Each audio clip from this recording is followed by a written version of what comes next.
Bismillahirrahmanirrahim. Assalamualaikum warahmatullahi wabarakatuh.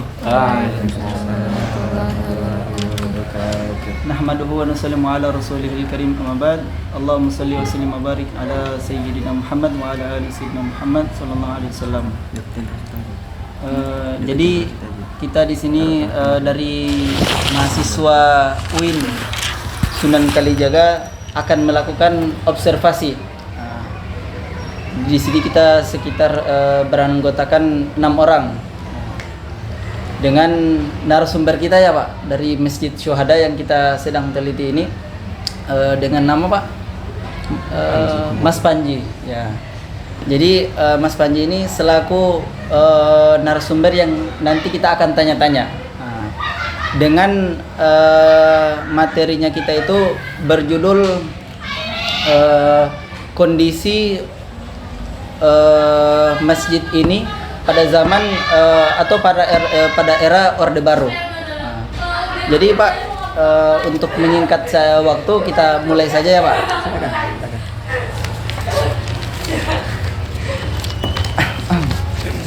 Jadi Pak, untuk masjid ini mungkin bisa diceritakan sejarah singkat berdirinya Pak, dari kapan, bisa diceritakan sedikit Pak sejarahnya.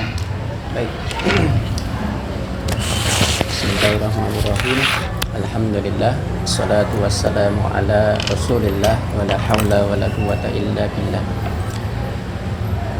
Masjid ini kalau secara singkat dan lugas, ia berdiri sebenarnya di Orde Lama.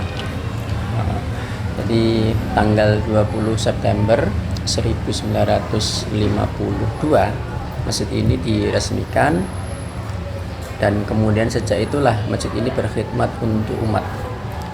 Saat diresmikan oleh RI 1, Presiden Republik Indonesia Insinyur Soekarno, maka masjid ini menjadi bagian penting bagi tetenger atau tetirah tentang 3 hal.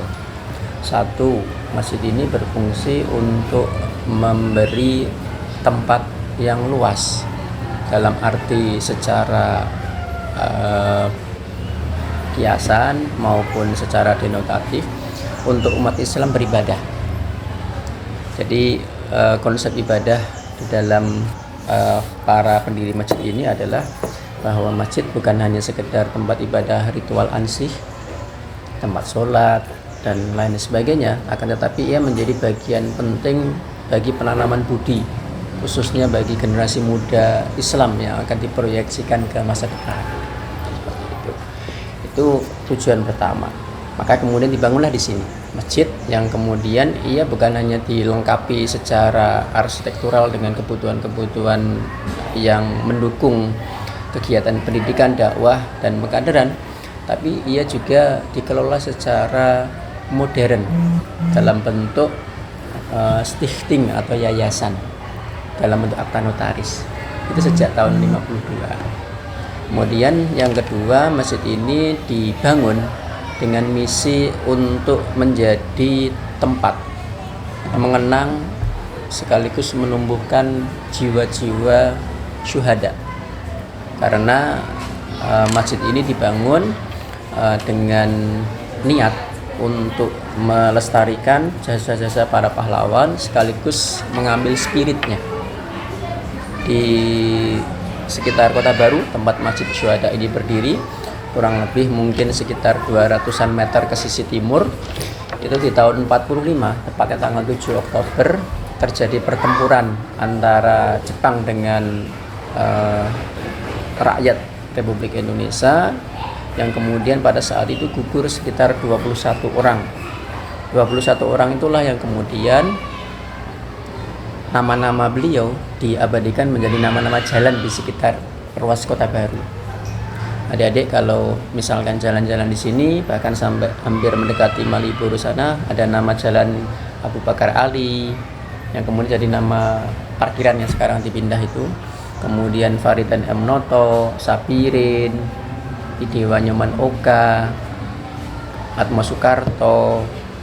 Itu adalah nama-nama yang mereka gugur dalam usia masih sangat belia untuk menghadirkan kemerdekaan bagi generasi masa depan. Nah, itu yang kemudian spirit itulah yang kemudian menjadi bagian penting bahwa masjid ini harus terus menggelorakan semangat kejuangan tadi. Selanjutnya yang ketiga, masjid ini sejak berdirinya juga mengemban satu misi besar menjadi penanda terkait hadiah atau cenderamata dari pemerintah Republik Indonesia untuk Yogyakarta. Penanda ini penting. Kenapa? Karena nanti akan ada satu fase dalam sejarah kita. Ibu kota itu bergeser dari Jakarta yang kemudian sudah tidak aman bagi keberlangsungan Republik yang baru dideklar tadi, yang masuk ke pedalaman Jawa, tepatnya di Yogyakarta.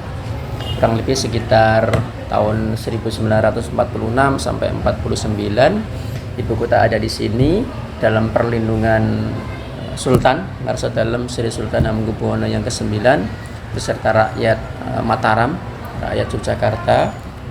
Nah, itu kemudian mereka memberikan segalanya untuk Republik ini.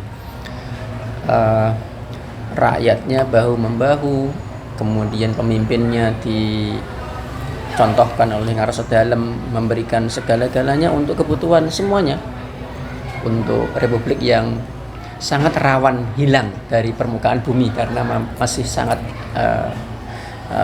muda sekali. Nah, pasca kemudian konferensi Meja Bundar di tahun 49 yang menandai pengakuan kedaulatan, pengakuan atau penyerahan kedaulatan, versinya ada dua, dari Belanda ke Indonesia, maka kemudian para pendiri bangsa ini merasa berhutang budi dan ingin sekali memberikan penanda, tetenger atau semacam tetirah agar apa? Agar jasa kemudian kontribusi Yogyakarta untuk keberlangsungan Republik ini tetap mewujud dalam bentuk yang nyata dan kemudian bisa dikenang. Nah, wujudnya tidak dalam bentuk tugu, tidak dalam bentuk prasasti ataupun candi, tapi diwujudkan dalam sebuah masjid jami yang itu hidup dan menghidupkan. Maka jadilah masjid ini. Jadi kondisinya memang masjid ini disetting ia adalah tugu prasasti, tapi di sisi yang lain ia menghidupkan jiwa-jiwa kering para pemuda Islam agar kelak ia akan bertumbuh dan kemudian tersebar ke seluruh penjuru Nusantara. Itu niat. Seperti itu. Jadi masjid ini berdiri pada Orde Lama ya Pak, dan mengalami berarti melewati masa-masa yang namanya Orde Baru juga ya Pak. Betul. Nah, karena kita materinya ke situ Pak, jadi kita langsung masuk ke situ ya Pak. Nah, bagaimana Pak keadaan masjid pada saat di zaman Orde Baru Pak? Keadaan terutama khusus amalia dan program-program di sini Pak. Apakah ada tekanan atau gimana Pak dari masjid ini? Ya, kalau menggunakan babakan yang paling sederhana, Orde Baru itu kan dimulai ketika kemudian ada Super Semar, yang kemudian ada pembatasan kekuasaan Bung Karno, dan kemudian secara bertahap semua kendali diletakkan ke Pak Harto lewat awalnya PJ ya, pejabat presiden, sampai kemudian di tahun 67-68 beliau diangkat secara resmi menjadi presiden.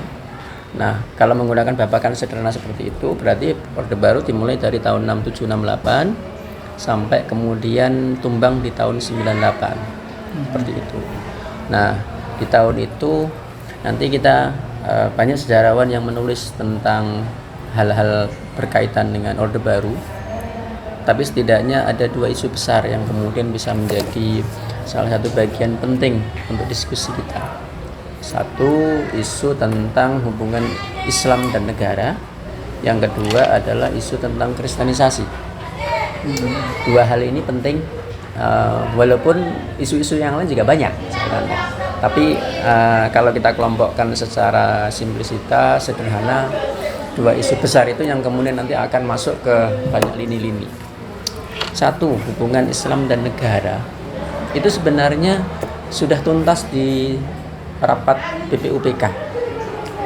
Jadi Badan Usaha Persiapan Kemerdekaan Indonesia itu sudah menggariskan, kemudian istilahnya menggodok bahwa negara atau bangsa yang akan didirikan itu nanti ketika merdeka itu nanti tidak kemudian berdasarkan satu agama tertentu, dalam lingkup di sini teokrasi, tapi tidak juga memisahkan antara kehidupan yang profan atau keduniaan dengan kehidupan yang bersifat keagamaan itu terpisah dalam bentuk negara sekuler.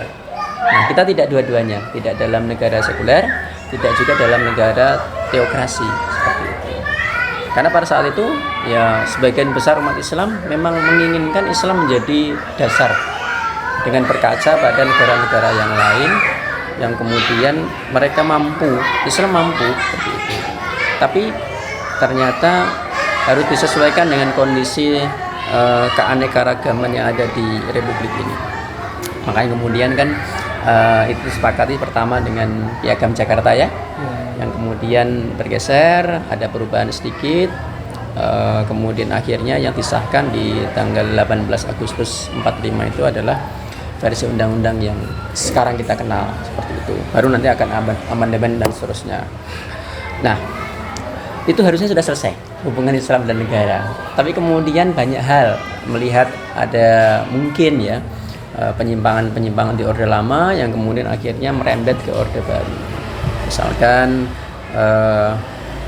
ketika kemudian mulai nampak bibit pemerintahan Orde Baru itu memberikan hak privilege bagi kroni-kroninya yang kita kenal akhirnya menjadi KKN itu ya, KKN seperti itu. Dalam lingkar tertentu, maka kemudian di awal-awal di tahun 60, 70, 80 ring satu yang melingkari Pak Harto itu kan ada tokoh-tokoh misalkan Ali Murtopo, LB Murdani, yang kemudian LB Murdani beragama selain Islam. Ali Murtopo itu sebenarnya Muslim tapi lebih ke nuansa kejawen seperti itu. Nah, itu yang kemudian banyak dipahami. Pada saat itu umat Islam sedikit dipinggirkan. Nah, akhirnya banyak sekali hal yang kemudian umat Islam banyak bereaksi.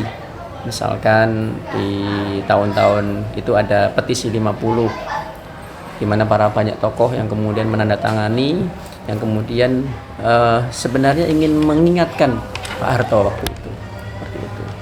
Nah, itu yang kemudian membuat kebanyakan kegiatan-kegiatan yang bersifat dalam tanda kutip subversif tadi ya, itu dimotori umat Islam. Jadi umat Islam lewat tokoh-tokohnya itu menjadi tulang punggung. Nah, ini jelas nanti akan berkorelasi dengan hubungan Islam dan negara. Walaupun nanti suatu saat ketika tahun 90-an bulan madu itu muncul kembali. Di tahun-tahun 90-an itu nanti Pak Harto itu sudah mulai berjarak dengan tokoh-tokoh yang lain tadi, yang non-non tadi, dan beliau sudah mulai mendekati umat Islam. Ya, banyak faktor. Ada faktor karena usia, faktor kemudian karena kedewasaan, faktor yang membisiin. Momentumnya misalkan Pak Harto ketika mulai naik haji pertama kali tahun 90-an itu ya, 91. Kemudian nanti diikuti dengan berdirinya IJMI, Bank Muamalat seperti itu ya. Itu segala hal yang berkaitan dengan umat Islam itu sepertinya dikasih ruang yang cukup luas. Kemudian berdirinya Republika. Anda semuanya pernah membaca Republika, koran? Iya. Sekarang sudah nggak ada sih.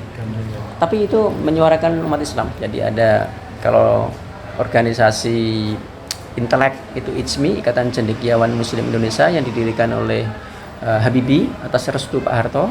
Kemudian ada Bank Muamalat yang sampai sekarang masih ada, itu menjadi pionir bank Islam. Kemudian di samping ada Bank Muamalat, ada IJMI, kemudian Pak Harto naik haji. Jadi hubungan dengan penguasa pada saat itu mengalami bulan madu yang kedua loh, kalau nyebutnya seperti itu. Nah, itu pasang surutnya seperti itu. Kemudian yang di salah-salah di tahun 70-an, 80-an itu isu kristenisasi itu marak sekali. Makanya kemudian di tahun-tahun itu Kementerian Agama mengeluarkan Trikukuran Umat Beragama. Mungkin di pelajaran-pelajaran kita di SD, SMP, SMA sebutkan. Jadi kerukunan umat beragama itu kerukunan intern umat beragama, ingat ya. Kemudian antar umat beragama, kemudian kerukunan umat beragama dengan pemerintah. Di tahun 80 ada fenomena yang cukup menasional, yaitu ketika mundurnya Hamka sebagai Ketua Umum Majelis Ulama Indonesia. Kenapa beliau mundur? Karena beliau nggak mau menarik fatwa bahwa mengikuti perayaan Natal atau mengucapkan Selamat Natal itu haram. MUI kan sudah sang itu bahwa mengucapkan Selamat Natal atau ikut perayaan Natal itu nggak boleh, haram. Tapi dalam kaitannya dengan tadi kerukunan tadi, mosok seperti itu kah? Nah, Hamka kekeh. Kenapa di tahun 80 beliau kekeh? Ya banyak faktor. Itu tidak muncul di ruang hampa. Dia muncul dari sebuah fenomena di masyarakat. Itu banyak kisah-kisah sarimisasi misalkan. Mungkin pernah dengar ya.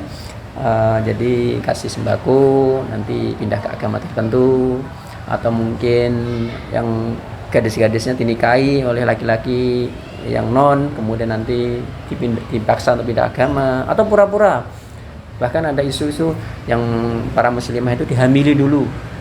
Tujuannya apa? Ya salah satunya nanti ketika sudah hamil itu kan nggak ada pilihannya nggak ada, pokoknya ikut suaminya, yang suaminya itu beragama lain seperti itu. Nah, itu banyak terjadi. Bahkan ada satu surat yang itu bisa dilacak di tahun 89. Itu Pak A.R. Fahrudin, sebagai Ketua Umum PP Muhammadiyah. Beliau menulis dengan tulisan tangan, ditulis dalam bahasa Jawa yang halus, yang Jawa asli mungkin bisa memahami maksud Bapak ya. Jadi tulisan bahasa Jawa kromo inggil, kromo tertinggi. Untuk siapa surat itu ditujukan? Untuk Paulus Yohanes II. Karena di tahun 89-an ya, itu Yohanes Paulus II sebagai pemimpin tertinggi di Vatikan itu datang ke Indonesia. Kemudian rencananya itu memang mau ke sini, ke Kata-Ketik atau ke gereja Antonius. Tapi kemudian entah karena satu sebab tertentu hanya sampai di Bandara Maguwo atau ya di Sucipto. Nah, waktu itu beliau menyampaikan surat terbuka sebenarnya. Suratnya halus sekali, dengan bahasa yang halus menyampaikan bahwa Pak AR melihat fenomena di masyarakat, banyak sekali proses penyebaran agama itu tidak mengindahkan etika-etika. Orang yang sudah beragama itu tidak menjadi objek dakwah atau misi atau zending seharusnya. Jadi orang yang sudah punya agama itu tidak boleh kemudian disodori, ayo agama ini nggak boleh. Yang menjadi objek untuk disampaikan ajaran agama itu yang belum beragama. Seharusnya seperti itu. Nah, itu disampaikan, dan kemudian singkat cerita waktu itu Paus Yohanes Paulus II tidak sampai ke sini. Entah langsung kembali ke tempat lain atau bagaimana, saya tidak begitu detail paham. Tapi suratnya sampai sekarang itu ada, suratnya dalam bahasa Jawa yang sangat halus. Nah, itu fenomena terkait dengan kristenisasi. Dan isu itu cukup membuat nanti dalam banyak hal kajian-kajian di banyak tempat itu nanti muncul para pendeta yang kemudian sudah mulai sadar, akhirnya kemudian dia menyerukan tentang kaitannya dengan ajaran tauhid di dalam Islam, sehingga kemudian nanti muncul banyak sekali di tahun-tahun itu kajian-kajian tentang kristologi. Kristologi di mana-mana banyak. Misalnya di Surabaya itu ada Pak Wasian. Kemudian kalau di Jogja itu ada namanya Pak Willy Brodus Lasiman. Pak Lasiman seingat saya masih hidup. Seperti itu. Kemudian banyak hal. Kalau sekarang mungkin yang terkenal Donditan itu ya. Koh Doni ya. Kemudian siapa lagi? Kayak beliau yang banyak sekarang terkenal. Kalau di ranah dunia ya ada Ahmad Dedat, kemudian sekarang ada Dr. Zakir Naik, seperti itu ya. Kalau dalam skala dunia seperti itu. Nah, itu menjadi bagian dari dinamika dalam kehidupan berbangsa dan bernegara. Iya. Jadi sebenarnya tidak terlalu berdampak ya Pak di masjid ini kalau mendengarnya itu, dengan dua isu yang tadi itu, isu Islam dan negara serta kristenisasi. Ya ya Pak. Dampaknya sangat besar. Oh iya. Saya sebutkan tadi kan itu skala nasional. Jadi acap kali hangat dalam kancah nasional itu juga nanti berimbas ke bawah ke daerah. Atau sebaliknya, panas di daerah nanti bisa naik ke atas ke level nasional. Banyak peristiwa seperti itu terjadi. Dan kita ingat kembali bahwa kita hidup bukan di ruang hampa. Artinya saling berkaitan satu dengan yang lainnya. Bisa juga dalam skala dunia, kemudian itu merembet ke level nasional, level lokal itu banyak sekali peristiwa seperti itu banyak. Nah, kaitannya dengan itu tadi dari level nasional kemudian turun ke bawah itu, misalkan salah satunya kaitannya dengan hubungan Islam dan negara. Maka di saat itu kan banyak sekali para dai yang kemudian dilarang untuk berpidato atau menyampaikan ceramah-ceramahnya di podium-podium. Jadi misalkan contoh sederhana Natsir sajalah, Muhammad Natsir ya. Natsir itu tidak boleh ke luar negeri, kemudian bolehnya hanya ke masjid yang di DII di Jakarta gitu ya. Kemudian aktivitas juga dikurangi seperti itu. Nah, maka kemudian ini berimbas setiap orang yang kemudian vokal dalam artian ya banyak berceramah menyampaikan sesuatu ya bisa diciduk atau dipetruskan. Petrus itu penembak misterius. Dulu banyak kalau yang di tahun-tahun ketika Pak Harto agak jauh dengan umat Islam, orang-orang yang vokal nanti ceramah di mana besok sudah hilang. Itu biasa. Jadi dipetruskan. Petrus itu penembak misterius, nanti tembak hilang seperti itu. Atau kadang ditembak nanti mayatnya ditemukan di mana seperti itu. Siapa pelakunya? Ya nggak ada.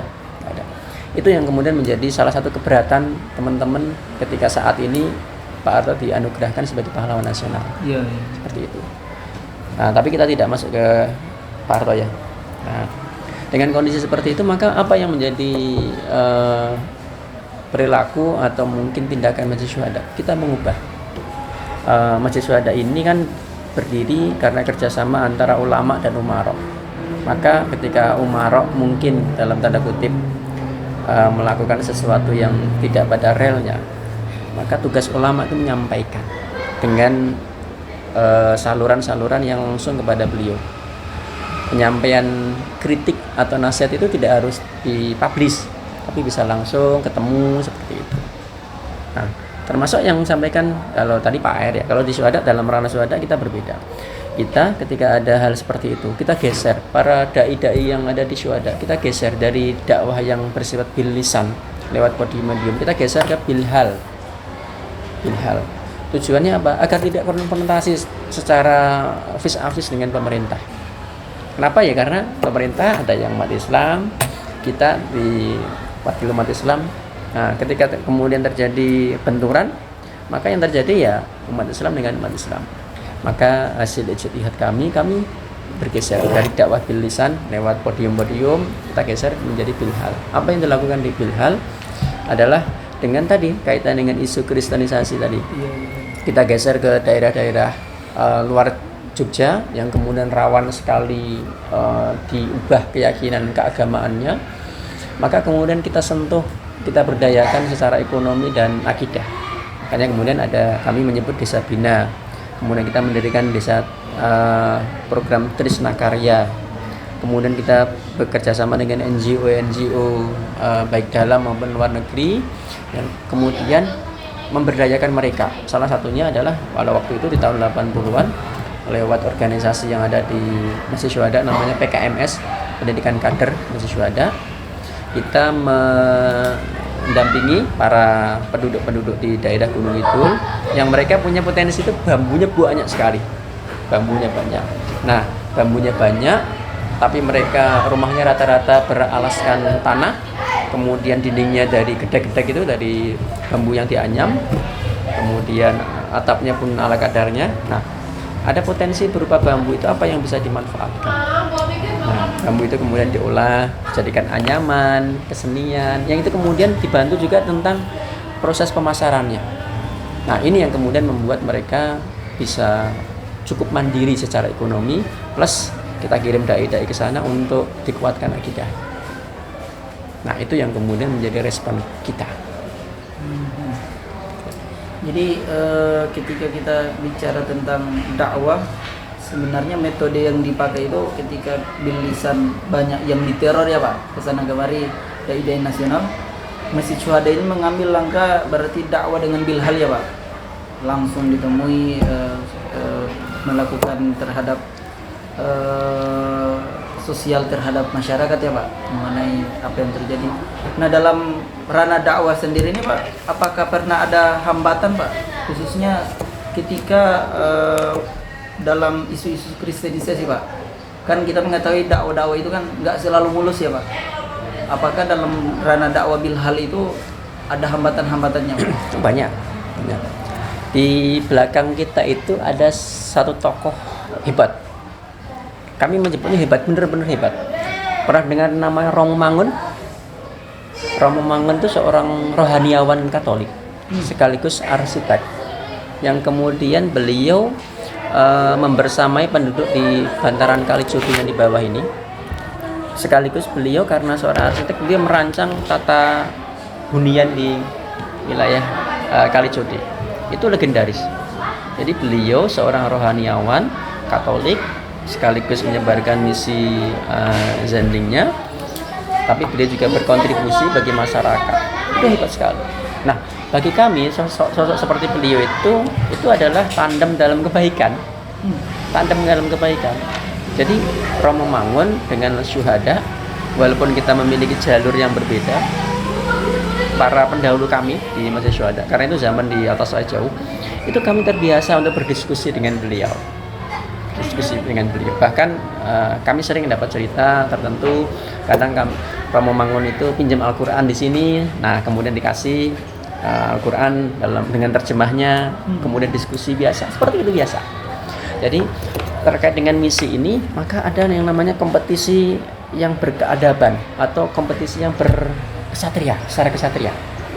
Jadi tidak ada kemudian kompetisi yang sembunyi-sembunyi dengan cara-cara yang tidak elegan, tidak.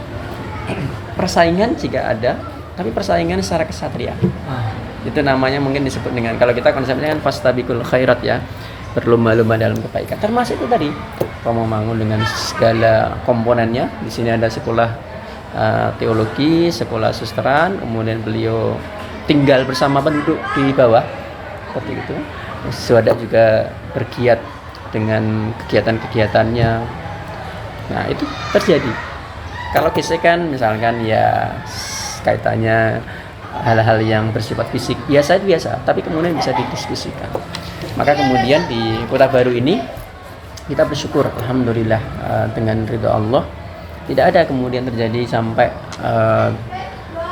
ada kontak fisik yang kemudian sampai ada korban antar pemeluk agama ini dengan itu tuh nggak ada. Alhamdulillah sampai saat nggak ada. Kita bersyukur itu. Tapi persaingan ada, cuma persaingan secara kesatria. Seperti itu terjadi. Nah, bisa terjadi seperti itu kenapa? Karena Kota Baru berbeda.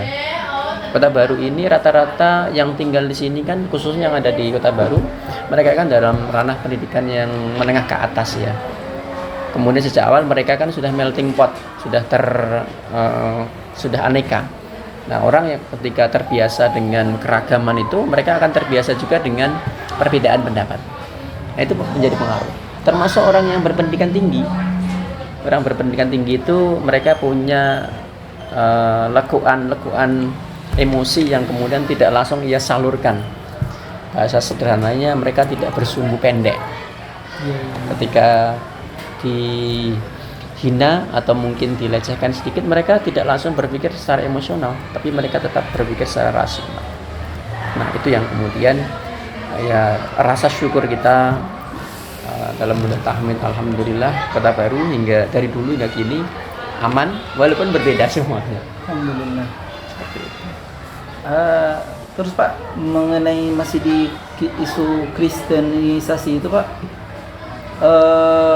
dakwah bilhal itu dilakukan kepada masyarakat yang konotasinya muslim atau pernah ke masyarakat yang yang sebelumnya muslim tapi telah menjadi murtad Pak, terus didatangi atau gimana Pak?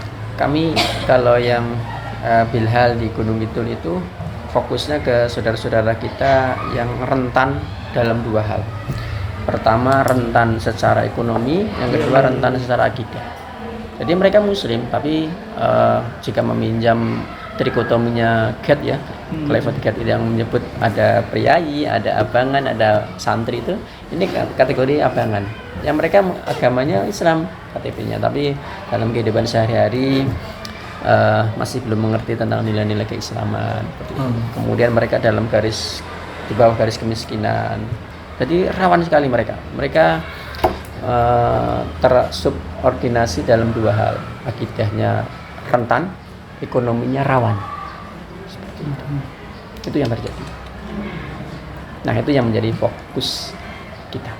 Makanya kemarin kan saya sempat lihat di YouTube-nya Pak Kodon Titan itu, dia sempat dialog dengan, alhamdulillah sudah menjadi mantan pendeta yang di dialog itu, sudah menjadi muslim.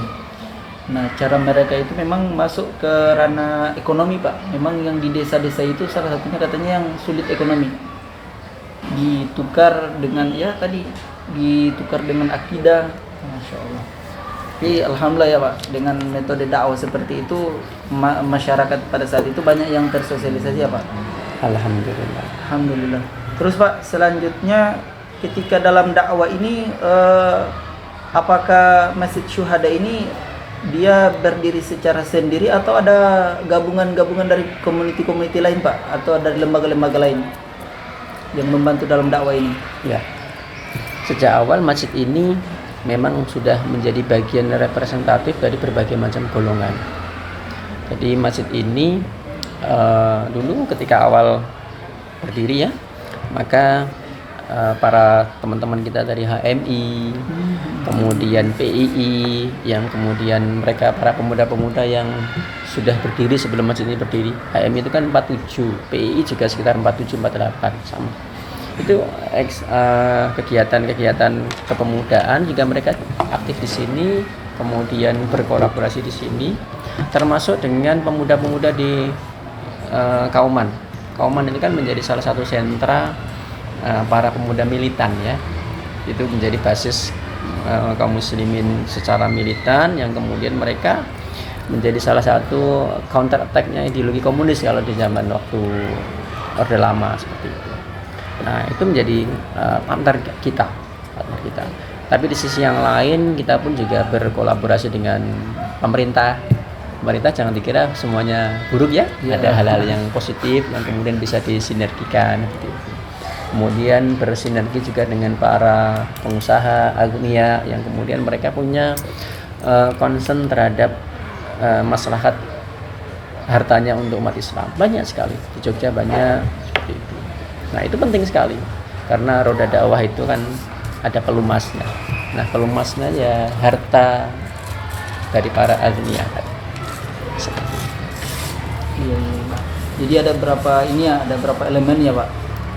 Nah, terus Pak, dalam beberapa elemen ini masyarakat sekitar sini Pak sempat ikut andil Pak atau gimana?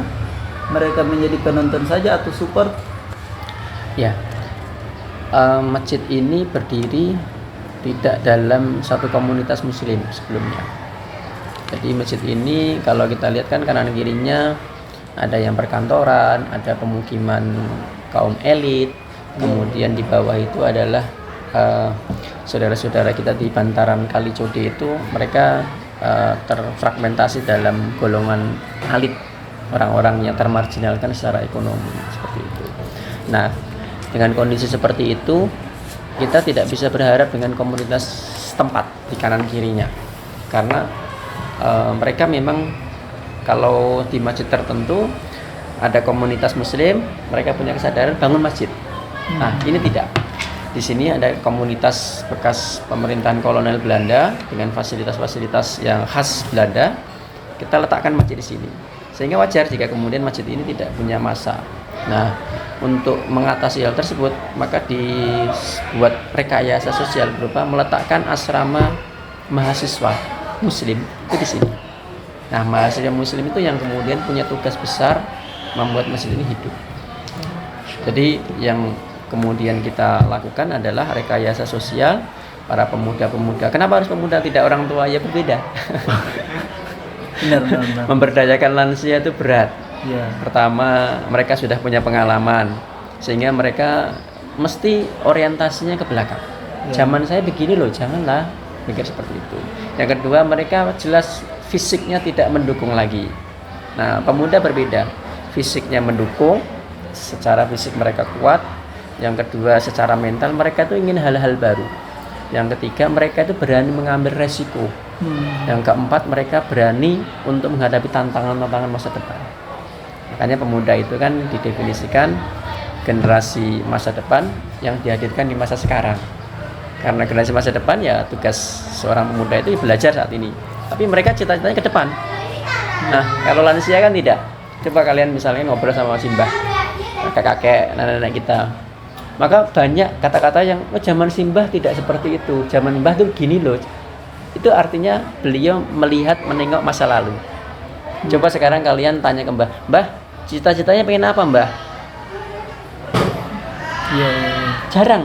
Kemudian nyampaikan, oh saya kok pengen jadi direktur bank ini, nggak ada seperti itu. Paling cita-cita yang tertinggi ya, nah masuk surga gitu toh. Tapi itu sudah lintas alam kan seperti itu. Nah kalau kita tanyain ke mbak-mbak dan mas-mas semuanya, pengen jadi menteri atau pengen jadi profesor, itu langkah ke depan. Nggak mungkin kemudian kalian berpikir, aku pengen jadi anak SD aja, yang seragamnya merah putih, yang dikasih jajan itu enggak. Iya. Nah itu kenapa? Karakter pemuda dengan orang tua itu berbeda. Dan para pendiri bangsa sekaligus pendiri mahasiswa ngerti karakter itu, sehingga kemudian diletakkan di asrama. Kenapa tidak pesantren? Tidak pesantren, tapi justru asrama. Kalau pesantren waktu itu kesani di tahun-tahun 50-an, pesantren itu jadi pesantren, kemudian dalam tanda kutip ya pesantren pada saat itu kumuh, kemudian kotor, tidak higienis seperti itu. Nah di sini itu komunitas yang terhormat, elit, sehingga santri itu dengan kesan yang kumuh, kotor, pucal itu nggak bisa. Karena masjid-masjid tertentu waktu itu wudunya aja sudah masih pakai kolam itu. Kolam, walaupun lebih dari 2 kolah ya, nanti ada kemampul itu, ada berwudu di situ memang sah secara fikih. Tapi kemudian secara kehigienisan mungkin orang melihat kok kotor ya, airnya sampai berjamur misalnya ada hijau-hijaunya seperti itu. Nah di sini sejak awal tidak menggunakan kolam, tapi sudah menggunakan keran. Nah, termasuk tadi modelnya tidak dengan pesantren tapi dengan asrama. Nah, nilai-nilai asrama itu sebenarnya ngambil dari pesantren juga, karena nilai-nilai keislaman dicangkokkan di pola pendidikan di pesantren, di asrama ini, tapi disesuaikan dengan ritme budaya modern. Sejak awal di tahun 50-an itu para pemuda-pemuda kita itu sudah pakai jas, pakai kopiah, tapi pakai sarung kadang. Itu kan perpaduan ya antara santri kan kebanyakan representasinya bersarung, pakai baju koko, pakai jas. Jas itu kan waktu itu disebut tasyabuh orang kafir. Ya kan? Masih. Jadi kalau pakai ini tuh jas ini kan bukan dari kaum muslimin, kalau orang zaman mikirin dulu seperti itu. Nah, di tahun-tahun itu model nuansa kebatinannya masih seperti itu. Nah, kita sudah memadukan itu. Jadi pakaian itu sudah ya kadang pakai dasi, pakai sepatu, pakai kopiah hitam gitu. Kemudian laki-laki dan perempuan itu sudah bisa ngobrol seperti ini. Dulu yang namanya perempuan masih ada anggapan bahwa suara perempuan itu aurat. Ya masih ada seperti itu. Kalau kita mungkin kan lucu, aneh ya Mbak ya mungkin ya perempuan itu suaranya aurat. Tapi itu kondisi zaman mau seperti itu. Benar. Seperti itu. Makanya kemudian di syuhada itu di tahun 80-an kita itu sudah terbiasa menghadirkan penceramah tarwih itu perempuan. Waktu itu. Jadi penceramah tarwih itu perempuan, nggak kebayang ya kalau sekarang ya. Langsung diserang itu. Waktu itu. Dan yang berceramah itu orang-orang top. Kami di tahun 80 itu ada 3 orang yang perempuan yang saya catat itu. Satu itu Bu Khadijah Nasution. Ini dosen UIN, Yayan dulu. Terkenal itu. Mungkin yang profesor-profesor sekarang adalah murid-muridnya beliau. Misalkan Pak Khairuddin Nasution. Nah itu ada Bu Khadijah Nasution. Kemudian yang kedua itu Zakiyah Darajat, profesor. Kalau Anda semuanya ke perpustakaan, nanti dari buku-buku psikologi Islam awal, nanti akan nama beliau muncul banyak sekali. Zakiyah Darajat banyak sekali. Kenapa sedemikian melegenda beliau? Karena beliau adalah dokter perempuan pertama dari luar negeri, lulusan Mesir waktu itu, Universitas Kairo seperti itu. Dan yang ketiga itu Bu Lamia Mulyatno. Lamia Mulyatno. Ini skalanya tadi, skalanya di tingkat lokal, nanti akan memanaskan skala nasional. Itu karena beliau. Kenapa? Beliau itu hakim. Jadi Bu Lamia ini perempuan hakim. Di tahun 70 sekian itu ada peristiwa yang menghebohkan di Jogja. Ada seorang perempuan namanya Sum, penjual telur bebek, telur asin dari Ngodian, dia menjual ke pasar. Kemudian ketika dia pulang dihentikan oleh para pemuda dan diruda paksa. Nah, singkat cerita dia kan korban.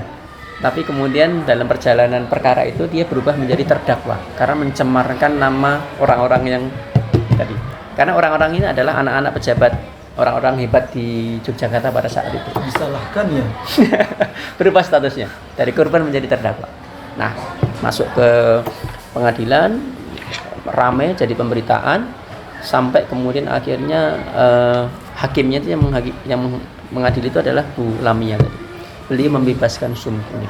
Dan itu menjadi pemberitaan luas di mana-mana sampai Pak Harto turun tangan. Kapolda pada saat itu dicopot. Nah, ini tadi ya, dari lokal naik ke atas menjadi panas. Itu yang terjadi. Nah, Anda bisa bayangkan Bu Lamia yang memiliki tekad baja seperti itu. Yang sekarang lagi ramai mungkin yang ini, majelis hakim perempuan yang di KIP itu, Komisi Informasi Publik yang banyak sekarang di media ini, yang kemarin itu ramai kan, hakimnya kan tegas sekali yang perempuan itu. Nah, itu membuat warganet banyak, ini kayak keren hakimnya seperti itu. Nah, tapi kan terlalu prematur kalau kita sudah menilai, belum selesai baru proses. Nah, kalau Bu Lamia sudah selesai seperti itu. Dan kami bersyukur di masa-masa akhir hidup beliau itu Bu Lamia ngajinya kan di sini. Jadi tiap Kamis jam 10 sampai jam 12 ada pengajian di sini, namanya pengajian Putri Yogyakarta PPY. Beliau usianya mungkin 80-an, 90-an ya. 80-an atas. Itu datang sini naik becaknya bukan di pinggir sana, tapi sampai ke depan pintu ini. Karena sudah sangat ulur. Bawa buku, penceramah perempuan nanti menyampaikan sesuatu, beliau menulis, mencatat semua. Di usia yang sudah senja, apa yang dicari?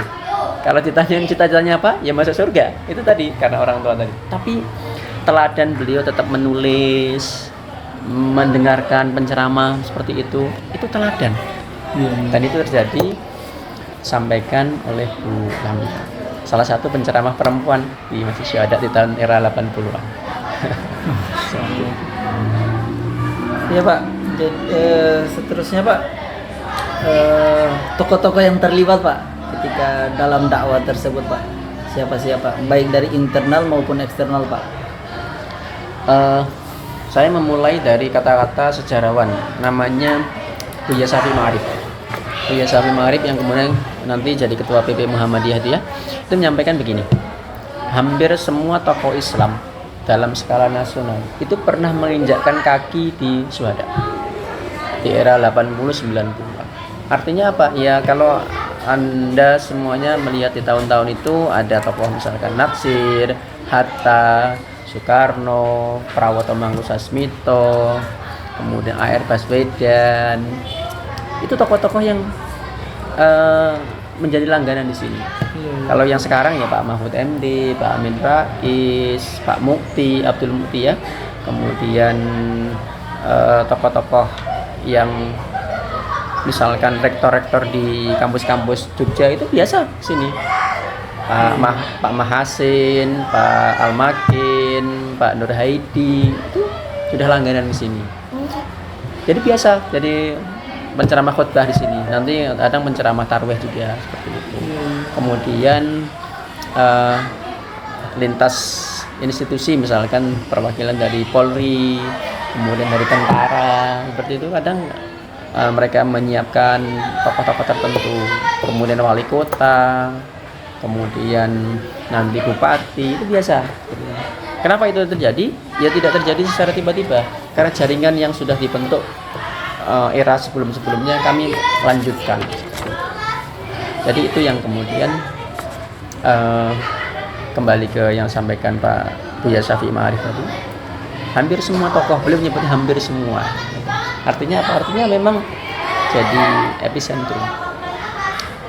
Dulu di tahun-tahun mungkin 60-an 70-an ya, ada seorang anak remaja namanya Amin, digandeng sama ayahnya namanya Pak Rois.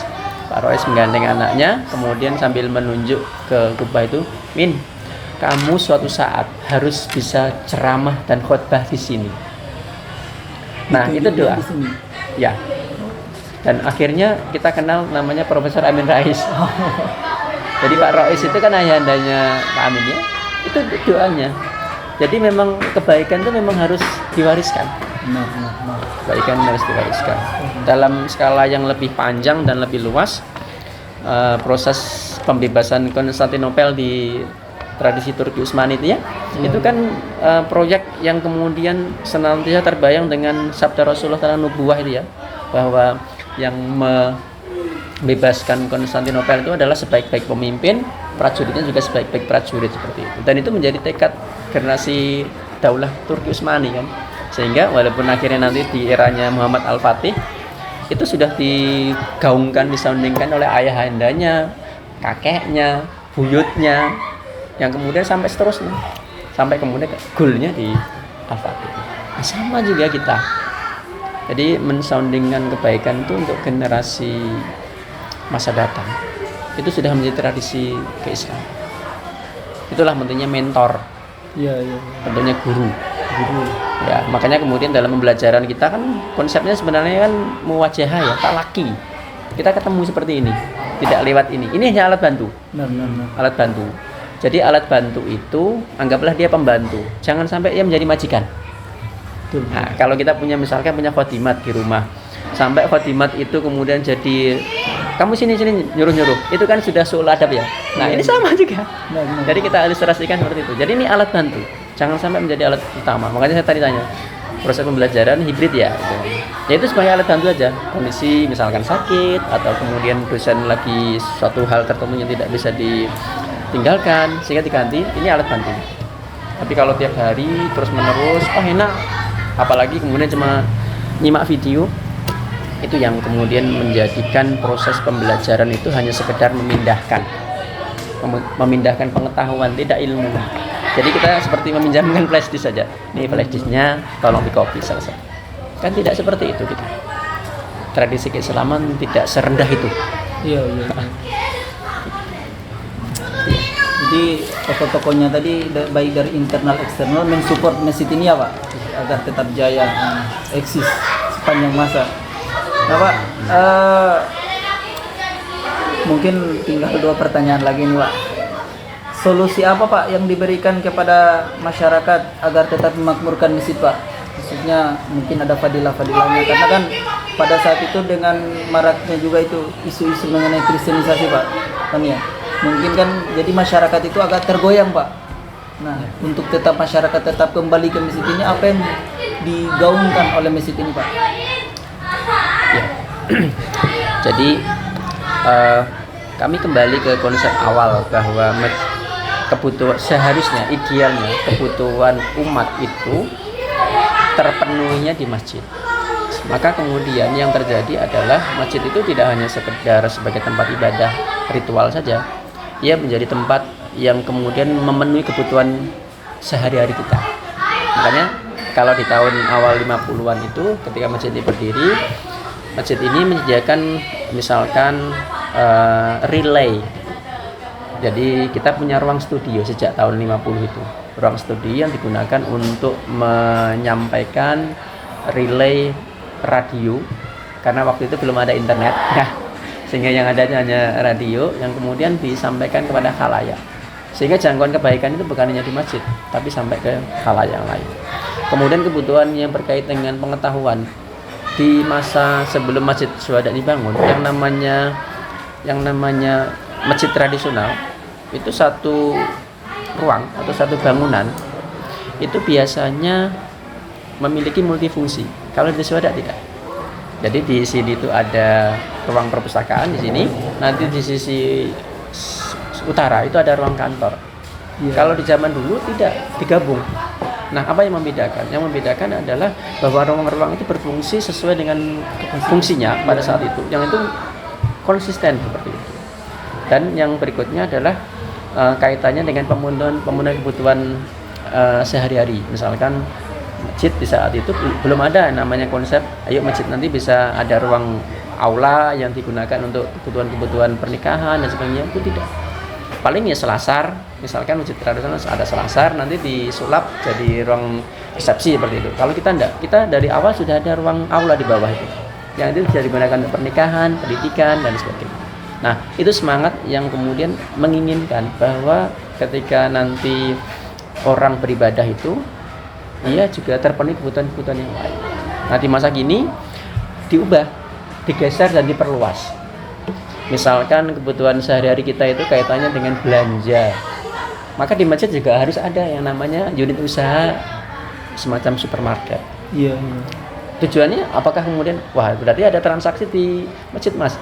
Kan nggak boleh transaksi di masjid. Ya, bukan tidak seperti itu. Tapi konsep yang tawarkan adalah memang tempat ibadah itu sesuatu yang sakral di situ. Tapi kemudian di luar, di halaman atau di luar halaman itu terpenuhi. Jadi kita punya di depan itu Syuhada Mart. Jadi tempat untuk belanja di situ. Kemudian kaitannya dengan kebutuhannya bersifat sosial. Orang misalkan butuh dana, butuh kaitannya bantuan ekonomi, butuh pemberdayaan, subsidi modal, maka harus disediakan juga. Maka kita ada BMT ini. BMT itu ya semacam baitul mal yang tujuannya untuk menseleksi orang-orang yang layak dibantu secara ekonomi agar dia berdaya. Nah, seperti itu. Kemudian di sisi yang lain bahwa masjid ini harus punya yang namanya organ pendidikan secara formal. Organ pendidikan secara formal itu yang kemudian akan menjangkau dan memiliki multi efek ke lini banyak hal. Kita alhamdulillah bersyukur punya TK, SD, SMP, SMA, perguruan tinggi yang itu semuanya muncul dari rahim masjid. Nah, ini yang kemudian membuat kaitannya dengan syuhada bisa menambah khidmatnya kepada umat, kemudian terus bersinergi dengan umat, terus memberikan manfaat bagi umat. Tujuan seperti itu. Apakah itu sudah ideal? Ya, belum. Proses terus menerus diperbaiki. Jadi jadikan masjid itu sebagai tempat paling utama dan tujuan utama ketika kita butuh sesuatu. Bukan hanya rohani kita, tapi fisik kita juga. Di masjid yang lain ada strategi yang unik yang tentang remaja. Suatu saat masjid itu menyewa PS di seluruh Jogja. Kemudian ngundang anak-anak remaja sana main PS, lomba, tapi bukan main tapi lomba. Jadi lomba main PS, misalkan main bola itu kan ada. Kemudian ada yang kalau kita main di time zone itu kan ada yang nembak itu ya. Nah, itu disewa juga, sewa. Nah, untuk apa? Untuk latihan. Kalau di Syuhada kita enggak, kita paling latihan archery, latihan memanah. Latihan memanah. Nah, itu yang bagian-bagian tertentu yang kemudian kita jadikan masjid ini menjadi pemenuhan kebutuhan sehari-hari kita. Bukan hanya secara rohani, tapi juga secara fisik. Menjadi daya tarik tersendiri ya, Pak. Makanya kemudian nanti di masjid tertentu ada yang menyediakan minuman gratis. Itu sebenarnya tadi menjadikan masjid ini sebagai bagian penting pemenuhan kebutuhan kita. Benar. Ada kopi, ada teh, silahkan ambil misalnya seperti itu. Dan itu kan tergantung masjidnya masing-masing. Kemampuannya misalkan cuma itu enggak apa-apa. Tapi yang paling penting jangan sampai masjid itu meninggalkan satu hal penting yang itu seharusnya semua masjid punya. Apa itu? Kemampuan untuk menghadirkan ilmu di majelis-majelis masjid itu. Itu kan sederhana. Majelis ilmu berarti ya misalkan ada TPA lah. Kalau nggak ada TPA ya minimal ada kajiannya lah. Ya habis sholat kah? Seperti itu minimal. Karena orang kalau sudah tersentuh atau tersiduh dengan ilmu itu nanti akan merembet kemana-mana kebaikannya. Nah, jangan sampai ada satu masjid yang sepi dengan ilmu. Di samping fungsi utamanya ya sebagai tempat ritual tadi. Habis sholat misalkan ada pembacaan satu hadis itu aja itu bagus itu bagian dari ilmu tadi. Itu sederhana sekali dan itu harus ada minimal. Kalau belum mampu mencukupi kebutuhan minum jamaah misalkan, ya minimal itu ada pembacaan hadis habis maghrib misalkan. Kalau tidak bisa setiap hari ya minimal seminggu sekali gitu ya. Kalau nggak bisa ya sebulan sekali lah minimal gitu. Itu seperti itu. Nah itu penting. Makanya kalau di zaman kami kuliah dulu mahasiswa tuh rata-rata pengennya tinggalnya di masjid waktu itu. Di samping gratis ya. Kemudian ngirit ya. Gitu. Tapi itu tadi ada semangat untuk menghidupkan masjid. Seperti itu. Apalagi anak-anak UIN kan punya semangat seperti itu. Mereka punya modal bisa ngaji, bisa ceramah agama seperti itu. Itu sesuatu yang tidak dimiliki kampus-kampus umum yang lain. Iya, seperti itu. Jadi seharusnya masjid-masjid itu yang mempunyai, yang menghidupkan ya anak-anak UIN harusnya. Seperti itu. Itu. Oke, gitu. Ya, Masya Allah. Ini kita masuk ke pertanyaan terakhir, Pak, yang menjadi inti. Tadi kan Pak udah bercerita dari masa yang paling penting menjadi topik kita dari awal berdirinya masjid ini dari zaman Orde Lama, Orde Baru, terus bahkan sampai sekarang Pak. Apa rahasia sebenarnya Pak dari berdirinya masjid ini? Dan kita kan sekarang udah generasi kita ini udah masuk di Gen Z ya Pak. Ya. Nah, terus setelah kita ada generasi baru lagi, apa namanya itu? Alpha. Generasi Alpha Pak. Ini menjadi nasihat bagi kami Pak, agar ke depan ini kan kita menjadi penerus Pak, supaya masjid-masjid yang lain ini bisa mengambil contoh, terus generasi-generasi ini bisa meneruskan ke depannya. Jadi gimana itu Pak, rahasia-rahasia yang menahankan masjid ini dapat bertahan sampai sekarang, bisa eksis? Ya. Kalau direfleksikan ketika masjid ini berdiri, itu ternyata saya baru sadar beberapa saat ini terakhir ini.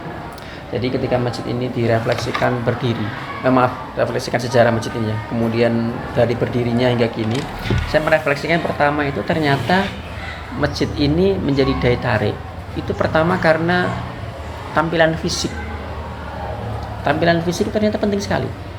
Jadi kenapa kemudian sering orang di zaman era-era tahun 50-an 60-an itu melihat masjid ini seperti Taj Mahal katanya. Karena kalau ini kalau misalkan di bagian kanopi di atas itu terbuka itu nggak kelihatan dia, itu bentuknya kan segitiga. Sehingga Hamka dulu ketika mengomentari masjid ini itu Taj Mahal di Indonesia nyebutnya. Nah, maksudnya apa? Maksudnya ternyata daya tarik bersifat fisik itu penting. Iya. Dan kenapa kemudian fisik itu penting? Karena tidak semua orang itu mampu melihat sesuatu yang dalam. Atau kalau dalam bahasa sekarang ya, orang sekarang cenderung lebih suka-suka yang dangkal-dangkal. Tidak suka berpikir yang berat-berat. Sehingga versi TikTok itu hanya di bawah 1 menit misalkan. Versi iklan itu paling sekitar durasi 30-an detik. Nah, coba Anda bisa bayangkan baca buku kalau cuma sekitar 1 menit, 1 detik itu dapatnya kan ya sedikit ya, walaupun juga dapat. Tapi kalau misalkan ini dirutinkan orang-orang terdahulu membaca 1 jam, itu kan itu berbeda. Nah, tapi dengan merefleksikan Masjid Syuhada di awal-awal berdirinya, mereka memulai atau mengajak orang untuk melihat sisi-sisi indah yang bisa dilihat semua orang. Tidak harus pintar untuk melihat bahwa itu indah itu. Nah, itu satu. Itu daya tarik. Jadi casing itu penting. Casing itu sangat penting. Nah, yang kedua, ketika casing itu sudah orang melihat atau tertarik itu durasinya nggak panjang. Kalau ukuran masjid mungkin cuma 5 tahun, 10 tahun selesai. Karena orang akan bosan. Misalkan kami ke Tangkuban Perahu misalkan, jalan-jalan ke sana. Apa tuh Tangkuban Perahu? Sebelum ke sana ya tanda tanya ya, apa ya? KKI bagus itu. Sampai sana sudah selesai. Besok kalau diminta balik lagi, walah, cuma kayak gini toh. Kita akan berpikir ulang. Atau mungkin ke Parangtritis yang belum pernah ke Parangtritis, sekali ke sana, ketika ada cerita Parangtritis gini-gini, wah bagus sekali, kita ke sana sekali. Setelah itu kedua, udah pernah kok ketika udah, atau Malioboro lah wes, ya Malioboro ya. Ketika kalian semuanya dari luar Jogja, lihat Malioboro kan dari sana, wah kayak keren itu. Ternyata ya cuma jalan panjang gitu. Seperti itu. Nah, itu. Nah, langkah kedua agar kemudian kita bisa terus bisa menjadi daya tarik itu ya harus ada isinya. Nah, di Suhada itu menyimpan isi-isi itu dalam bentuk lambang-lambang simbolik. Jadi kalau di Suhada itu misalkan kita ingin menyampaikan kepada khalayak bahwa masjid ini bersinggungan dengan Indonesia, bersinggungan dengan kebangsaan, itu tidak dalam bentuk tulisan yang rumit dan banyak, tapi terkristalisasi dalam merancang bangunnya. Misalkan anak tangganya itu jumlahnya 17. Kemudian di sisi kanan dan kiri anak tangga itu ada pilaster, ada tiang, itu jumlahnya bersegi 8. Kemudian kubah kita itu kan yang kecil ada 4, di atasnya lagi ada 4, kemudian ada satu lagi baru kubah besar. Angkanya 17, 8, 4, 4, 1, jadi 45. Filosofi ya, ada filosofinya. Nah, itu kita simpan. Agar apa? Agar itu memberi kesempatan bagi orang-orang tertentu yang kemudian setelah mereka menikmati keindahan secara fisik visual, mereka bisa melakukan kontemplasi.